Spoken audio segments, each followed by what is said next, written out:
there's just going to be so much to look at. Yeah. So it's nice to have that 360. Yeah, it's a pretty sweet angle. We put it right on the handlebars. Like, how many hot moms does Vinny bring? A couple of other things that happened this weekend that were kind of interesting. The Shakopee Police Department's supposed to get back with me today. You were with the tow truck people for 3, 4, 5 hours at that point. I mean, we didn't get this thing wrapped up until 4:30 in the morning. Wait, he went to sleep? Yeah, this dude's in the middle of a public road, just passed out, sleeping in his truck. What do you do after you complete your career in racing? The vibe is not that good throughout the pits as far as, like, as a whole. Yeah, you're kind of being forced to look elsewhere because you're losing opportunities within the sport that you've done. Good morning and welcome to the Table Scraps podcast. On today's episode, we have a special guest with us, Danny Dolecki. Hey guys, good morning. Happy to be here. Danny races in snowcross and grew up in the snowmobile industry. And on the podcast, we go through some of the stories from last weekend and talk about his race career. We hope you enjoy.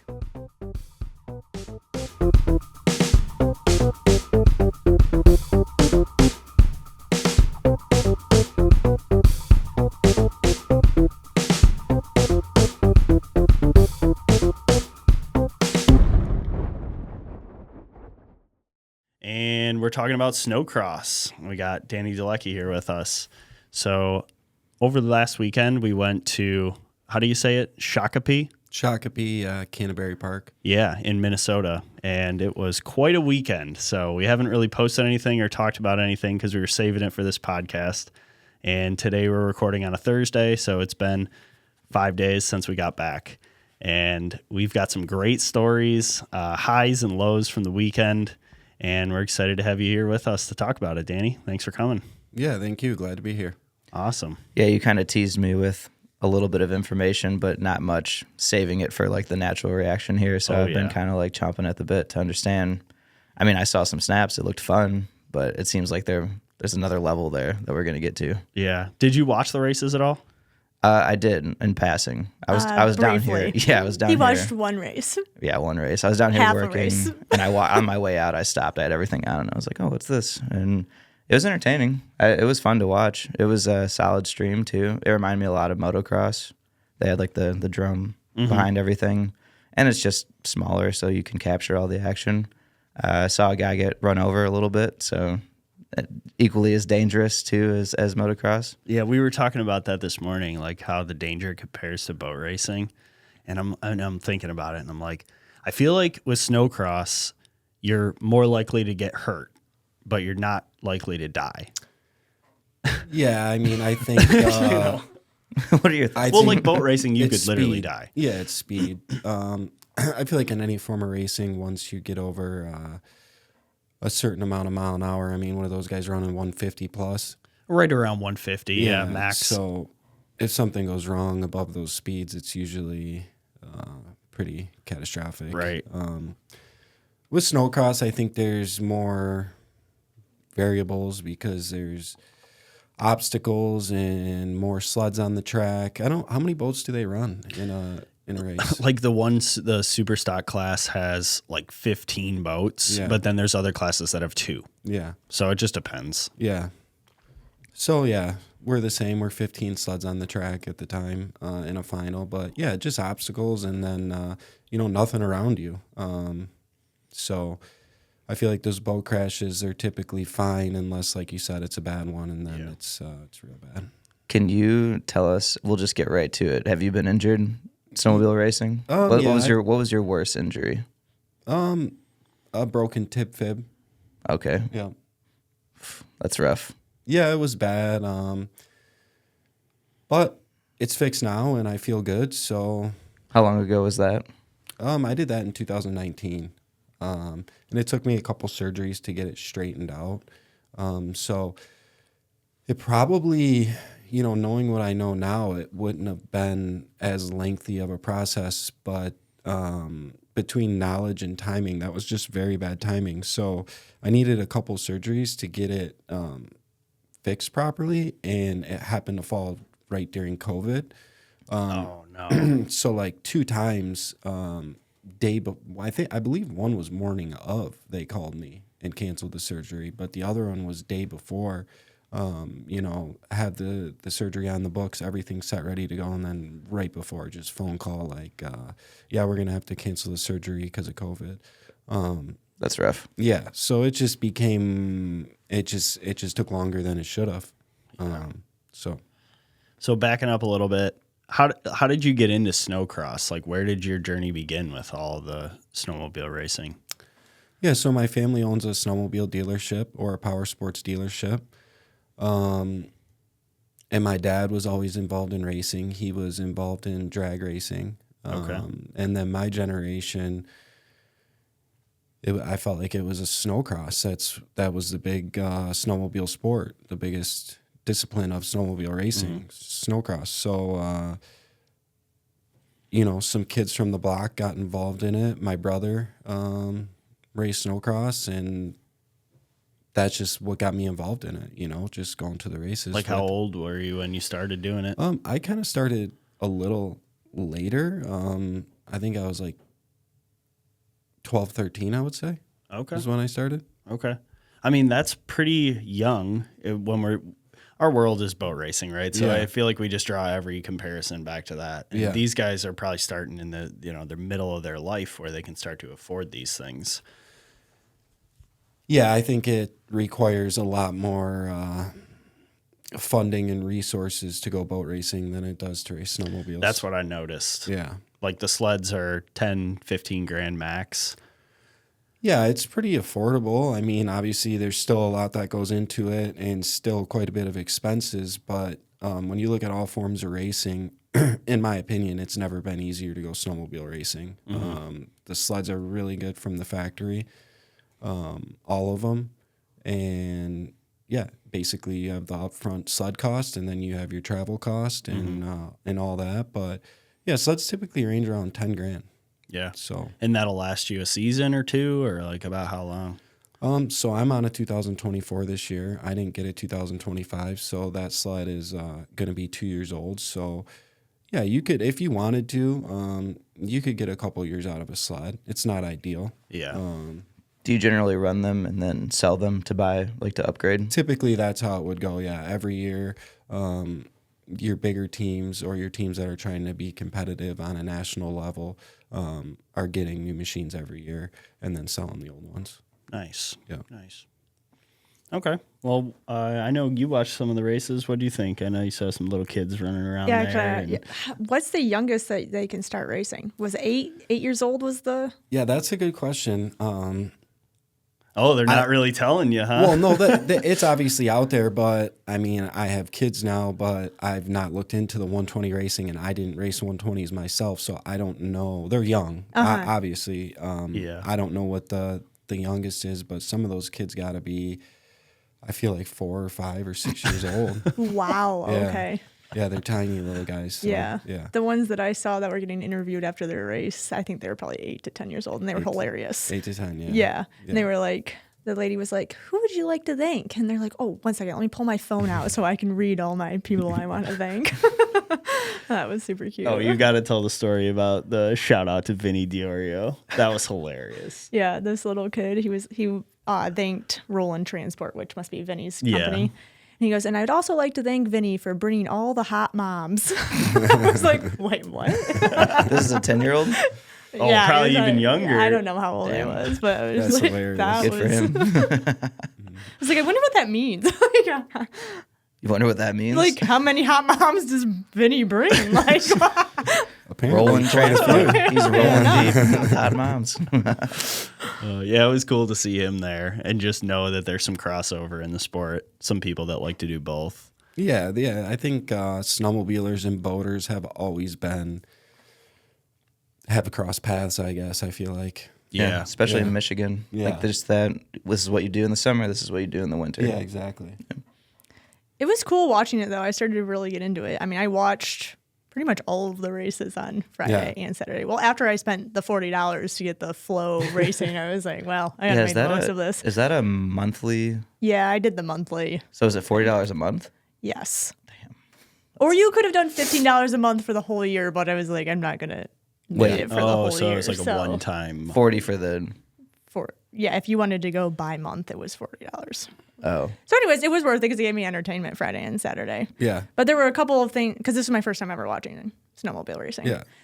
My first thought was, like, when you guys first started, I was like, oh my gosh, they're going to all run into each other. Obviously, you guys didn't. Yeah. But, like, do you have to stay in a lane or... Because that's how they do it in boat racing. Well, Yeah. they So, did. they try. so changed the rule. on the snowcross start, you definitely, like, let's say you're starting on the outside.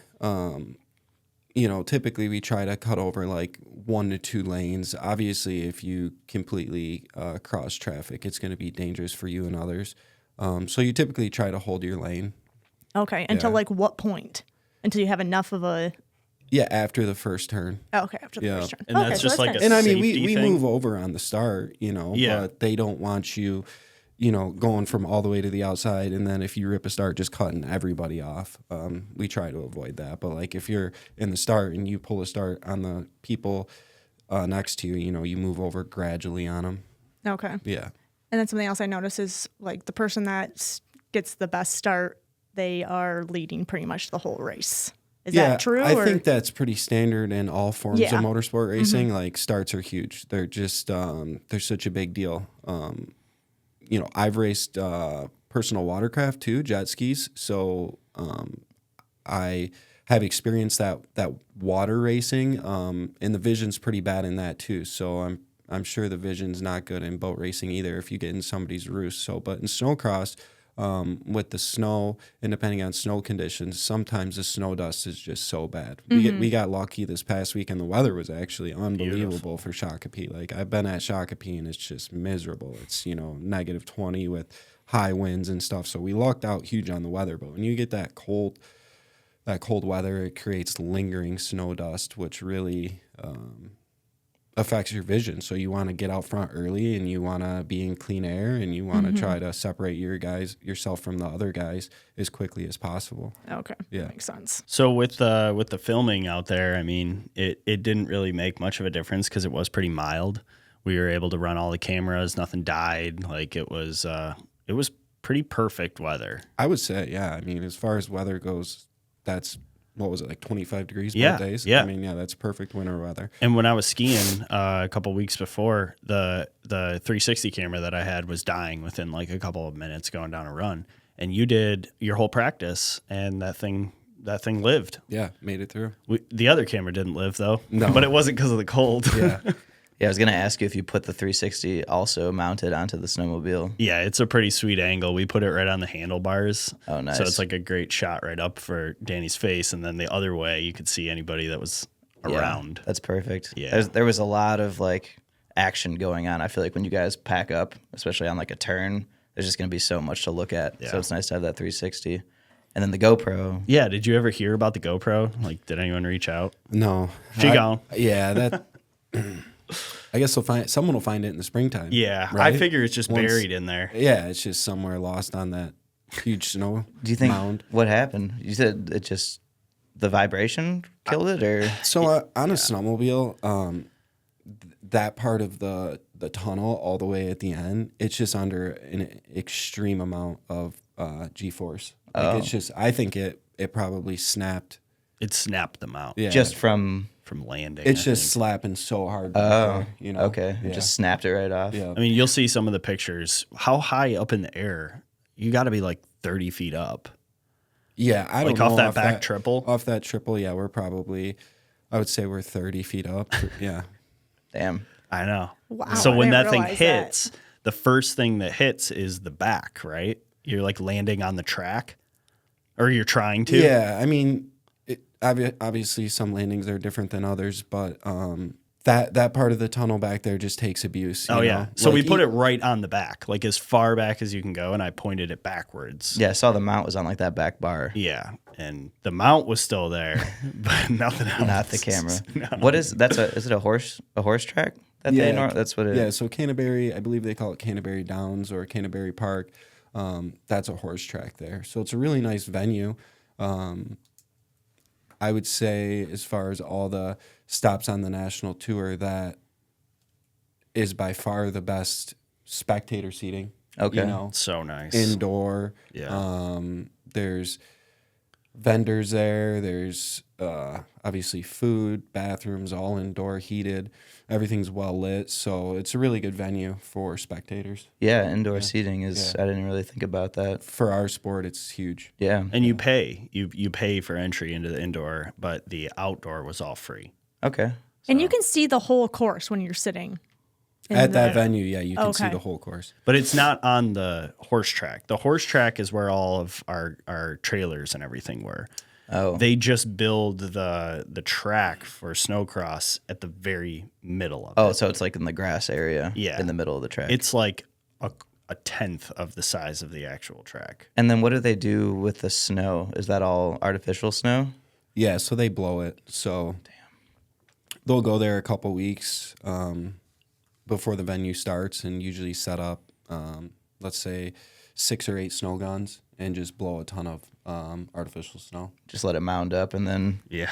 bring in the dozers and start manipulating it and Yeah. stuff. That's crazy. That was one question you had when they were racing was like, do they groom it afterward, or is it just kind of it exists as it is from start to finish? Yeah, they're touching it up all day. All day, yeah. In between every race, during races, like it was constant. Okay, that's why I was wondering if in between races they did that. Yeah, and every track's different. But at Canterbury, the way that start was and how it was a turn, that they touch up quite a bit just because we're going into the first turn wide open. So they're constantly like knocking down the bank in the turn. So like when you guys come into that turn, it seemed like there was like some moguls on like the outer edge. Are those placed on purpose? Yeah. Is that almost like punishment for going on the outside? Like you shouldn't be there. So if you do, you're going to hit that. They try to make it even, but there's only so much that they can do. So they're just basically that's up to you as the rider to look at different lines and figure out where you should be or where you want to go. Because the track's constantly changing. I mean, after a couple laps, it's different than it was Right. when you started. We did an interview with a dirt biker, and he would talk about that same thing. Yeah. Like, 'cause with boat racing, it's always, that's the comparison, is like the Yeah. water is constantly changing. Yeah. But it seems like even on land racing, it's still like when you're digging up ruts with your tires or with your tracks or whatever, Yeah. you don't know what you're coming into every turn, what they left it as, How many did you say roll in a pack? In a final, so the class I'm racing, Pro Plus 30, we have good entries and good turnout. So I think we had 20 over the weekend, so 2 heats of 10, and Okay. then they took 15 for the final. Yeah, so 15 sleds into a corner. Like, who knows what that's going to look like when you get back around the other way. Yeah, it changes. I mean, you obviously, the more you do it, you have an idea of how stuff's going to develop and all that, but it does change. Yeah. So one of the things we were trying to do was get access for me to get inside the track to shoot some video. And I feel like we thought we had the right person to talk to Yeah. and like the right access and everything. But I go down there and I'm like trying to get the media pass. So I thought. And I was talking to the wrong person first, and they gave me this red vest. And I'm like, okay, is this all I need? And then they're like, wait for this other person. And then she comes down and takes the vest away from me, which I didn't know, but the vest is everything. Like if you have the vest, You you're should good. just So haul I ass. should have just bolted out of Yeah, there. yeah. Yeah. But I didn't know and ended up getting it taken away and had to stay on the outside pretty much. But because I was with Danny, like I just kind of snuck around a little bit and had one of his jackets on, so I looked like I was part of a team. Yeah, I noticed that. The Ski-Doo Oh, the massive bright-ass jacket. yellow jacket. Yeah. But I did get yelled at least once. Forgiveness, not permission, they say. I mean, the guy was nice about it, and it ended up being someone that that Danny knows, and he does some of the media for your cousin at the sports shop, at D's Sports Shop. Oh. So I ended up like going back over to him after he told me to get out of there and just introducing myself and apologizing for being in there. And we ended up having a great conversation, and he was probably the person that I got the closest to out of any other cameramen there. Nice. So the people that did have access, what were they doing? Was it for the broadcast? Some of it was for the broadcast, but it seemed like those guys were just independent. Yeah, I'm curious. Did they ever explain to you why you couldn't get the media pass, or what you needed to do to acquire it? It probably would have just required me to be better at talking to people. Yeah. because if I would have Imagine just that. if I would have just walked out with the red vest to start, I would have been fine. I would have had it. But then the other lady, it seemed like it was kind of just up to her. Yeah. Like maybe she only had so many vests, and she already talked to other people. Or like a liability thing too. Like if she's at the race running it, for her it's not worth Yeah, just but letting some random I signed guy. my life away. Yeah, just like the racers, there's got to be some type of waiver that you media people have to sign. So that I didn't understand. But we made the best of it. We did right? make the best of it for sure. But I mean, that would have opened up a whole nother level of access for you to get different shots and different angles. So it's a bit of a bummer. Is there someone that we could reach out to for future races? Like to start? We had the right person. Okay. Yeah, we just got to ask. Maybe more in advance or something. Yeah. Yeah. So give her some warning or something. Yeah. Send her a bouquet of flowers or something. I don't know. Just smooth her up a little bit. On the Grease broadcast, the I palm. didn't see a ton of camera. No, media like you said, there was like people. 8 people. I Yeah, I would did say. see a couple people with the vest, and I was wondering in my head, I wonder if that's what Brad needs. Yeah. I guess I was. Did you go on Amazon and just buy a red vest? Ship it there. 3 yeah. red vests, and we just show up and just walk in. Yeah. No, it worked out okay though. I stayed on the outside, got in with you in the kind of the pits area. And what really shocked me was how fast these races went. I mean, the whole thing was over in like 5 or 6 minutes. We're used to the boat races taking 30 to 40 minutes per race. Yeah. So you could really move around to different areas, where I pretty much had to stay in the same spot. And then if I wanted to go somewhere else, I'd wait for another race and then go to that area. And I wasn't prepared for that. I noticed that some races were timed, Yeah. and then some races were just laps. Yeah. Okay, so that is just depends on. That just depends on classes. Oh, yeah. okay, depends on the class. Okay. Which I think over the weekend, my class, I believe we were running 7 laps, which is a quick race, quicker than I would like it to be. Yeah. So I'm going to have to pay attention to that at the next races. But yeah, typically your pro classes are timed. Okay, yeah, I noticed Yeah. that. I think they were like 7 minutes, but then it was plus 2 laps. Yeah. It was like 7 minutes plus 2 laps. Yeah. Okay. Yeah, that's pretty fast. Yeah. So a couple of other things that happened this weekend that were kind of interesting. I think the main one, which I teased a little bit with a reel that I put out, was the truck and trailer getting towed out of our hotel parking lot. And I mean, we've got a lot to unpack with that, but I don't really know where things are at right now. So we got to eventually get into like, what's the update on what happened there? But maybe you could just like start off by saying, what was going on there? Like, why did that thing get towed? Yeah, so there's a lot going on there, and I don't even know what's going on with it. The Shakopee Police Department's supposed to get back with me today. Yeah. And provide me a copy of the police report.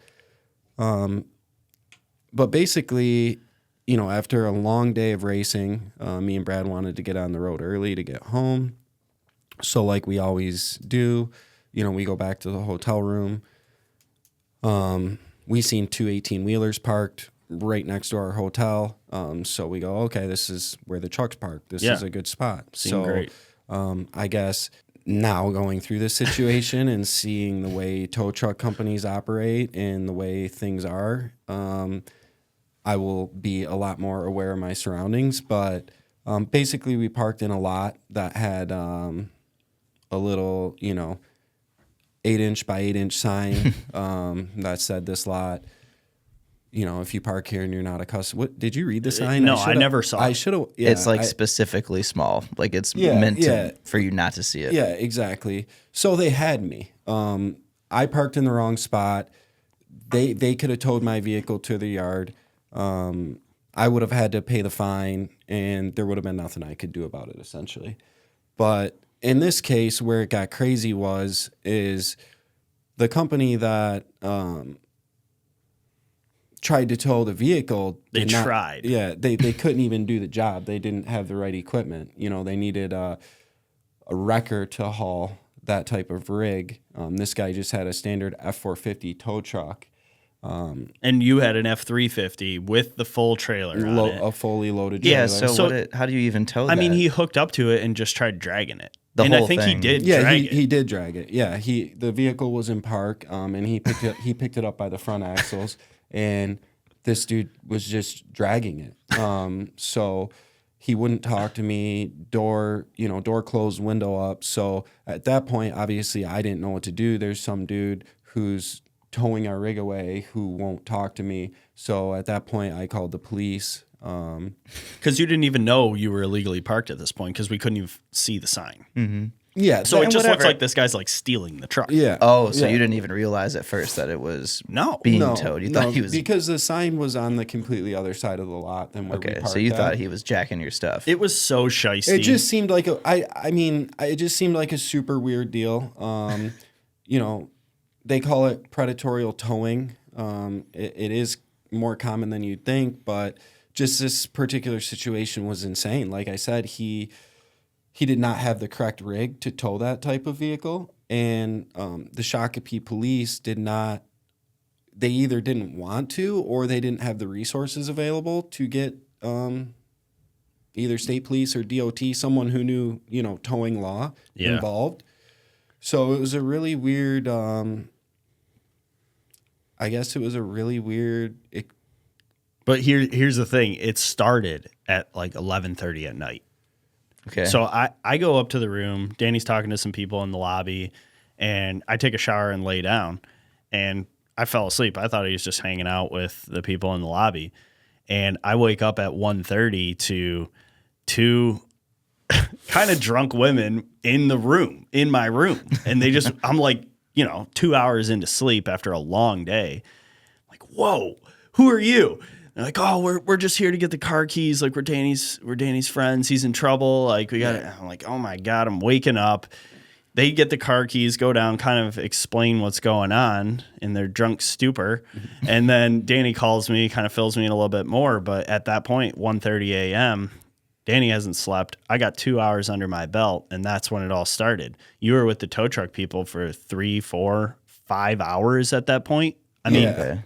we didn't get this thing wrapped up until 4:30 in the morning. Yeah. So basically, what ended up happening was the Shakopee police officer gave me his cell phone number, and he said, "Look, your truck is illegally parked in this lot," which technically it was. Mm-hmm. He says, "I can't do nothing for you, but legally, they couldn't tow that rig because they don't have the proper equipment." Right. So after, this guy was trying to get this thing up on these dollies. So jank. Yeah, I mean, it was crazy. So he eventually gets the rear wheels up on these dollies, and he leaves the lot with my vehicle. Well, the trailer had no trailer lights. It's a snowstorm. So now this guy's towing our trailer down the road with no lights in a snowstorm. Or brakes. Yeah, just nothing, just And the truck. and the truck. Yeah. Oh, yeah. Okay. Yeah. So I call the police and I say, "Hey, Because they had left at this point. Yeah, they're they- like, they- sorry, they were nothing we out can of there. do. They said well, they're they're sorry. coming back now. They couldn't even say stop doing this. the way that cop acted was that the towing company had way more authority than he did, It was wild. apparently. It was wild. So Yeah, so This- they came back. So this guy gets on the road. I call the police. I say, "Hey, this guy's going down the road right now in a snowstorm with no trailer lights. This is, it's just for one, the rig itself wasn't hooked up safe. The dollies were, I have videos of it. The wheels were completely bowed out. They looked like they were about to explode. They were under way too much weight. And then the no trailer lights in a snowstorm on icy, snowy roads. It was just a super dangerous situation. So what do the cops do? The cops pull the guy over a couple blocks down the street. Yeah, He only got 2 blocks. I'm looking out the window. I He- see the he- truck going by. I see the cop pulling right behind him. I'm like, what the Just going like 2 miles an hour, just trying. Yeah, Yeah, exactly. it was Just- bad. Just taking this thing. So, this guy's numbers were all over the place. Ultimately, the number that he came up with was $2,000.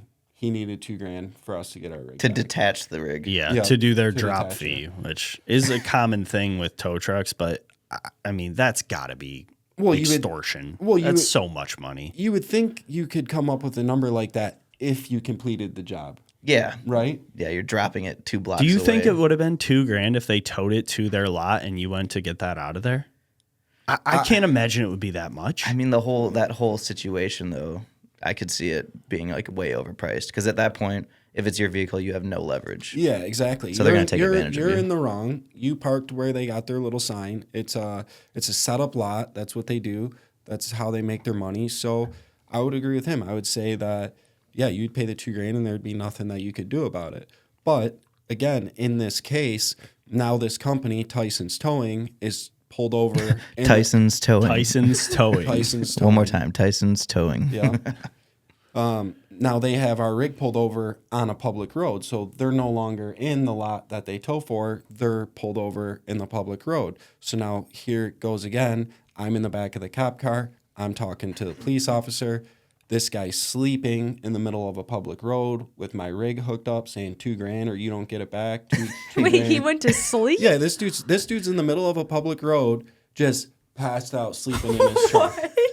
What? Yeah, while the cop assists him. Just another day for him. Yeah, just another day Yeah, for him. this is just what he That's does. just what he does, right? Just takes advantage of people, which is fine, but you have to do it correctly, and he didn't do it correctly, right? He did not do his job correctly. So rig's pulled over in the middle of the public road. I'm asking the cop what's going on. The cop is all he, at that point, is able to tell me is he's been instructed to not leave here. So the authorities say, hey, this rig is not legal. You cannot tow this thing down the road like that. So you think at that point the police would be able to say, hey, drop this guy's rig so you guys can both go your separate ways. But it didn't go down like that. So then at 5 a.m., I finally got the $2,000 and I gave it to the guy and we were able to get Cash, right? Yeah. Like he's demanding cash. Yep. The police are like, yeah, you have to do that if you Yeah. want your thing, if you Yeah. want your truck back. Yeah. It's like, Yeah, it this was is just really- it was just crazy. The guy provided me no paperwork, no receipt. Yeah. It was just completely I don't know. I've never experienced something It like that in seemed my life. so illegal, but the police were saying it was fine. Yeah, you had the cops right there. How Yeah. confusing. Yeah. Just insane. So you said you were waiting for the police report. Yeah, so hopefully I get the police report today and then Try to recoup your $2,000 or something. yeah, I'm definitely gonna look into what I can do on my end, because like I said, I'll have to see what they put in the police report and how they write the police report up. But at the end of the day, commercial vehicle tickets are not taken lightly. Anyone who owns a business and operates commercial vehicles knows that. So there's a lot going on with it. Did he get citations? They won't tell me, but they say that I can ask for the report, which I did. And then Oh, I okay. can So see you in the requested report. it. Yeah, Gotcha. yeah, Yeah. The other thing is we were supposed to sleep there at that hotel that night. yeah. But after all this, I mean, adrenaline's pumping. And at this point, the cops tell us, like, yeah, this isn't really a safe area. And we're worried that they're going to come mess with the trailer Again. So we, or just steal, you know, we didn't know. It was very frustrating. It was just a sketchy area. You know, Yeah. while I'm dealing with the cops and trying to get the money, there's sketchy individuals coming in and out of the hotel lobby who don't stay there, who are, you know, just trying to basically cause trouble. And the whole situation was just, I mean, I'm from a city, right? Like we're from Detroit, so I'm used to dealing with certain things like that. And this was just between the tow truck company, the police, the way they handled it, the sketchy individuals coming in and out of our hotel. It was just, we just wanted to get out of there. Yeah. And- So we left. Yeah. Danny had no sleep. I had 2 hours of sleep. Yeah. So you started the drive just because the adrenaline was keeping you up. Yeah. Switched after like an hour or so. I think I made it to like 9 o'clock. Yeah. Yeah. Switched. I drove for a few hours. You slept for a few hours, but it's a 12-hour drive home. So, Yeah, you're we had a limping. haul. You're Yeah. limping through. It was wild. It was wild. I don't know if you've even recovered from it yet. No, I got super sick after that. I think just 2 days of racing in general is a lot on your body. And then a 24-hour pull after that. and Wild. and just driving home. Wild. It was just, it was a lot. Okay, so this is what we were waiting to unpack. Was Yeah. this whole conundrum? Yeah, That's it quite had a nothing bit. to do with the racing, right? Yeah. But you never know what you're getting into. Yeah. So the venue itself, very nice. The city, yeah, Yeah, kind of scummy. it's okay. Well, how did the races go outside of all of this whole issue that you dealt with after the fact? Yeah, I think the racing went good. I think it could have went better. You always want, unless you're winning, you want a better result. Mm-hmm. That's just the nature of sport, I think. For sure. But considering all the things we dealt with, like this was the first race that I've ever gone to solo. Like it was me and Brad and I was filming, Yeah, so I don't know what's going on. Yeah, so like- Danny's doing everything. yeah, so we're just there doing our thing. He's doing his thing and I'm doing my thing. And it was just a lot, but we were able to get some decent results. Friday we went 1-1 and then 4 in the final. It was a good run. And then Saturday we went 3-3, and in the final, I believe we finished 7th. I tipped over in like the third turn, so then I had to come back from the back of the pack. But yeah, we had some good runs. 7th with a tip sounds pretty good. Yeah, I mean they're heavy. Yeah, it was a good run. It's not what I wanted. Yeah, you want to win, but yeah. at least from my perspective, like you were running real well. When you were in it, you were passing people. Yeah. It was a couple starts that you got further back off the start, which, like you said, Katie, if you're not in the front off the start, you're screwed. So Yeah. like you were focused on the start the whole time. That Yeah. was like what you kept saying was, I need to get a good start, need Yeah. to get a good start. Well, it didn't happen in either of the finals, Yeah. and you were battling back, but you were passing people as you were battling back. So to me, the racing looked great. Yeah, it was good. I'm happy with the effort. I'm not happy with the results. Yeah. I guess. Yeah, that's fair. Yeah. Yeah. So like your career, you're in the Pro Plus 30. You've been doing this for a long time. I mean, what is your goal for this year and for the future? Like at some point you will be done with snowcross. Yeah. And like then what? Like what's the plan? That's a good question. I think it kind of depends on what happens with this sport. Okay. It's been facing some challenges in the last few years. Weather being a big one. Last winter was one of the worst winters I can ever remember. Mm-hmm. Every race was just, it was a struggle to even make a track for the most part. So moving forward, if we get good winners and the sport sticks around, I don't know what my involvement with it will be. I'm obviously passionate about it, and I like the sport. And now we got some cool things going on in Michigan that we've never had before. Yeah, the ditch banger. Yeah, ditch banger. Well, number one, we just have a facility. We've never had in Michigan, we've never had a facility to call home where we can go practice. And now we have that Northern River Race Park in Mansalona. So that's a big deal.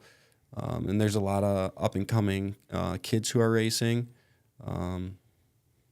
Some we help out, some we don't.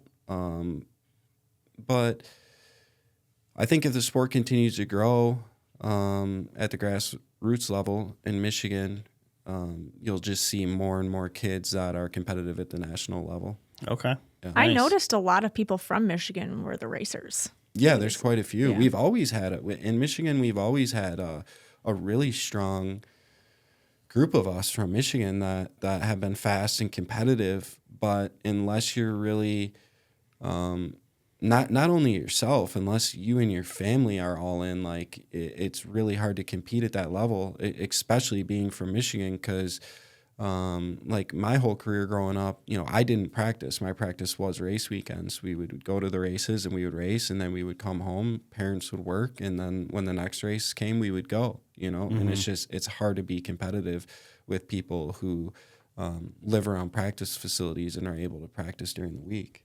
I got to get up to that Mansalona track and just lay eyes on it. Yeah, you got to check it out. Tell these guys about the ditch banger though, because it's kind of unique and it's open to really everyone. Yeah, so that's the whole point of the ditch banger, which makes it really appealing to me. Is they just want it so that anybody who appreciates snowmobiling or racing can hop on Facebook Marketplace or find a sled on the side of the road and have a small budget of, $1,500, $3,000, buy a machine and then come up and race. That's what they want. They want a snowmobile race for everybody. But it's like a flat track, right? There's not any crazy jumps or anything. Yeah. Like you've been telling me I should go do it. And Yeah. I've ridden a snowmobile one time. Yeah. But you feel that I would still be able to do it. Yeah, yeah. So what they do is they take the snowcross track and then they hop in the groomer and they completely knock it flat. So like, when you go trail riding a snowmobile, none of you guys have ever trail rode a snowmobile before, but same. I have. Have you? Yeah. Yeah. So the trails get pretty bumpy, right? Just naturally as sleds go over it. Like Yeah. you You start develop- getting those, Yeah, the exactly. moguls. So it does create bumps, but they're not putting, doubles and triples and whoop sections in with the groomer. They're basically just Thank God. Yeah, that would deter everybody. Yeah. That would be very inconfident in that. Yeah. The idea of going up and landing softly Yeah. looks appealing, but I know I would Yeah. land right on the top Yeah. shelf of that thing and just Yeah. flap. there would be a ton of broken sleds and broken people. Yeah, exactly. Yeah, it would Yeah. just be broken stuff everywhere. So this racetrack that they're making, is it going to be like continuously open, or is it like a weekend that they do this for? No, so Northern Power Race Park, they have a really good social media presence and everything's well organized. So they basically roll their schedule out for the whole season ahead of time. All the ditch banger events are pre-planned.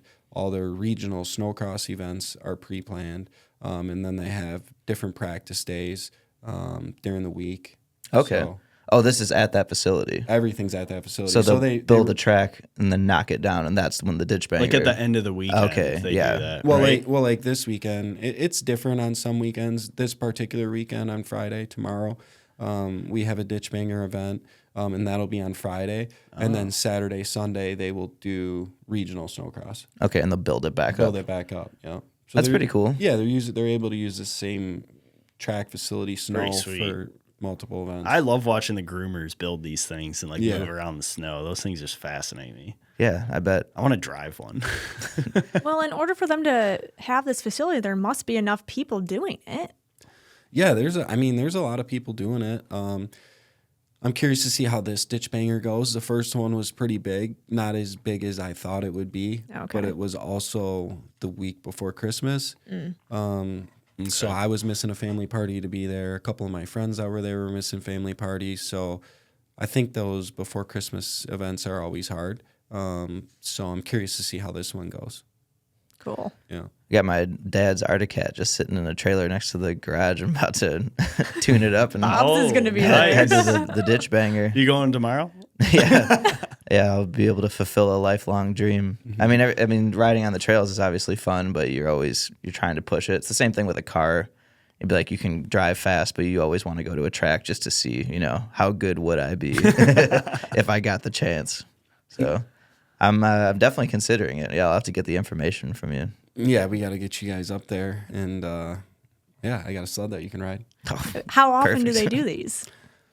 I think there's 5 ditch bangers this year. Okay. So like usually there was one in December, one in January, and I think there's a couple in February. Okay. Yeah. How far is that drive from here? Mancelona's like basically 4 hours from here. Damn.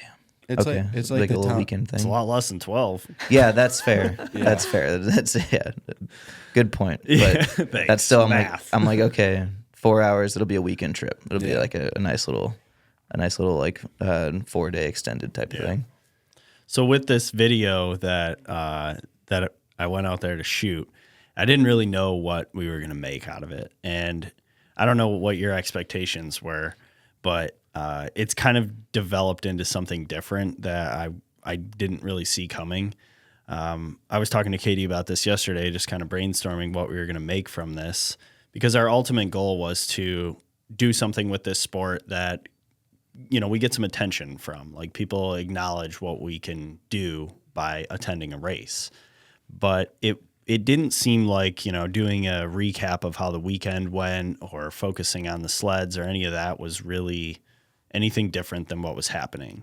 So something that we had talked about was, what do you do after you complete your career in racing? Yeah. It applies to all sports, pro sports, whatever. I mean, we all listen to different podcasts and things. You guys all know I like the hockey one. And these ex-NHL players come on and they're like, I don't know what to do when I'm done playing. I grew up doing this. It's been my whole life. But now I have to fill my time with something. And you hear about some of these guys that start drinking and gambling and go down a bad path. And then you hear about other guys, like the guys that do the podcast, that start a successful podcast, or they go into broadcasting. And with you, Danny, we talked about it a little bit on the car ride home, like, what is going to be the next step? And I think telling the story of you coming from a full life in doing snowmobile racing, what is the next step? And like you said, you don't fully know yet. So the story is not done, but having shot what we shot there, I think, is a great start to telling the story and maybe helping people figure this out at an earlier point in their career, where they can go into racing, but also have in the back of their mind, like, okay, what am I going to do after? Is it going to be something completely different? Do I want to coach people in this sport that I spent my whole life doing?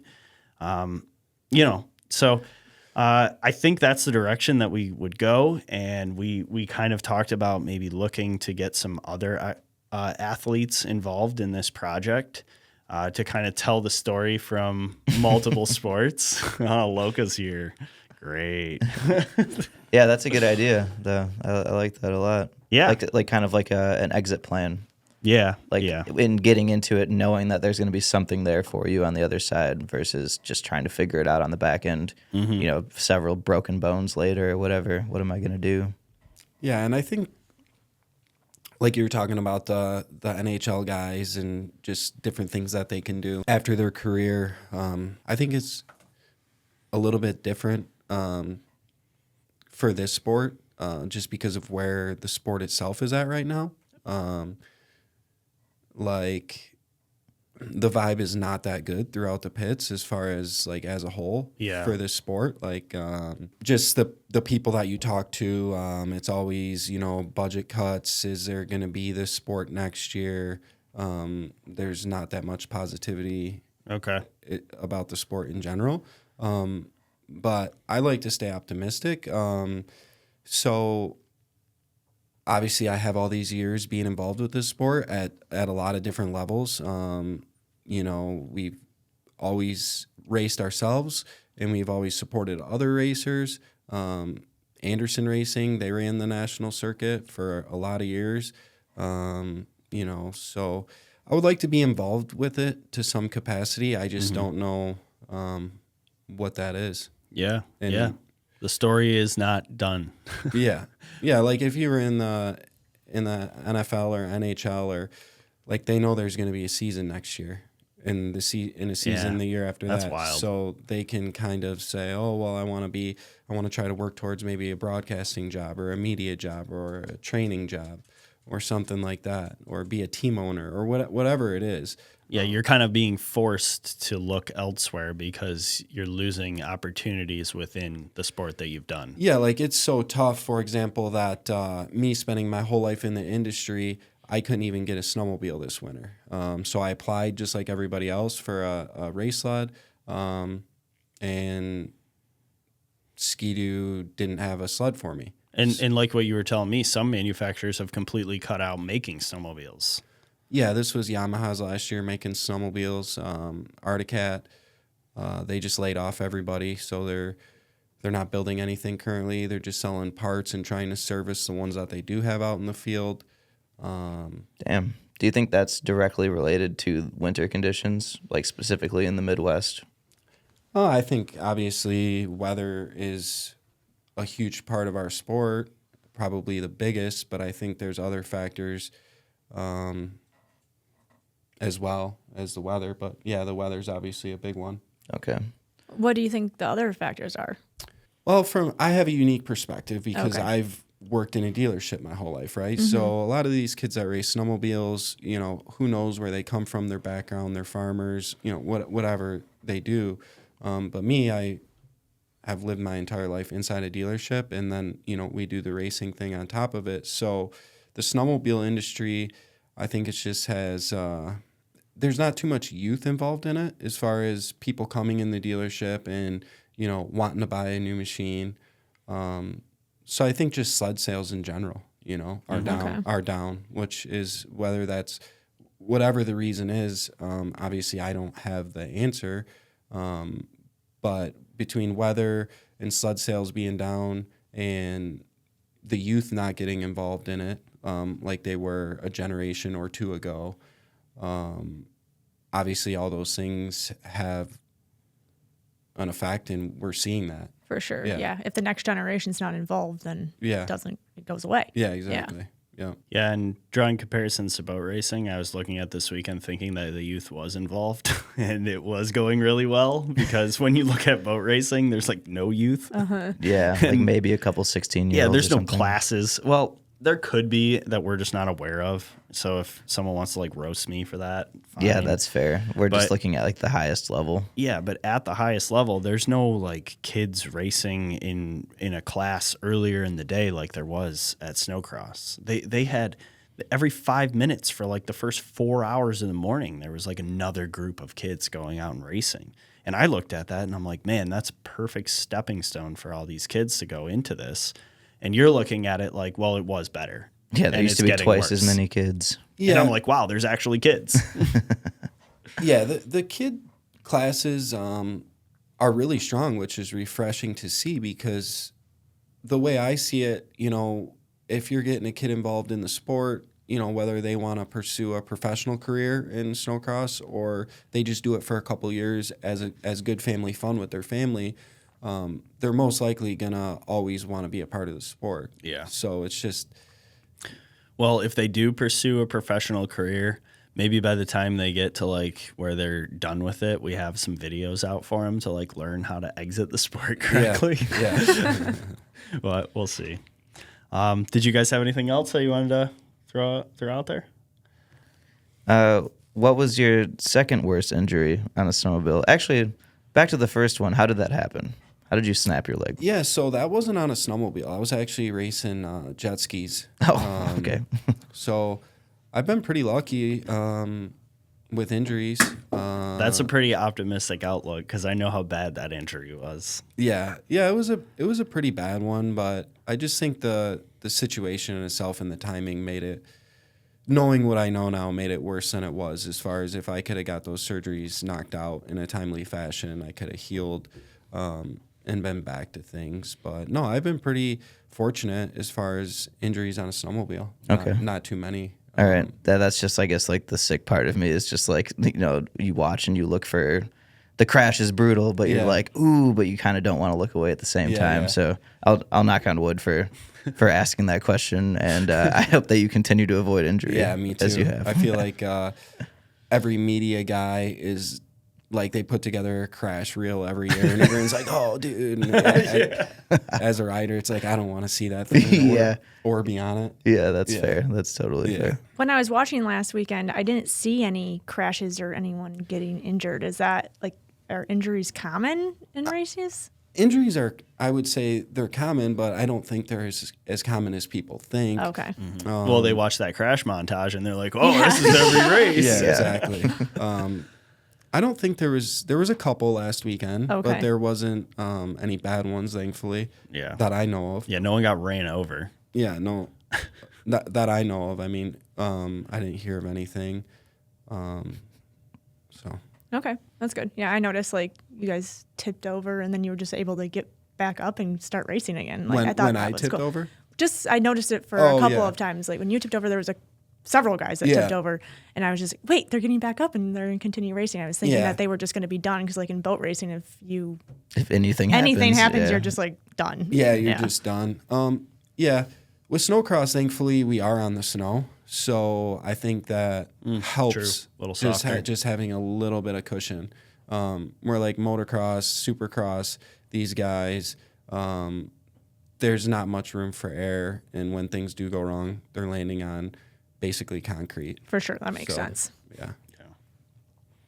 All right. Well, I think we'll wrap it up. Thanks for coming out and doing this podcast and inviting me out to go see my first snowcross race. Yeah, right on. Next up will be the ditch banger for sure. Yeah. Featuring me. Yeah. Let's go tomorrow. Yeah. Bob's is in. That's how it works, Bob. See what I can do. You're going to be on the road already. We go. Yeah. You say we go, we go. All right. Thanks, Danny. Appreciate Sweet. you. Thanks, Danny.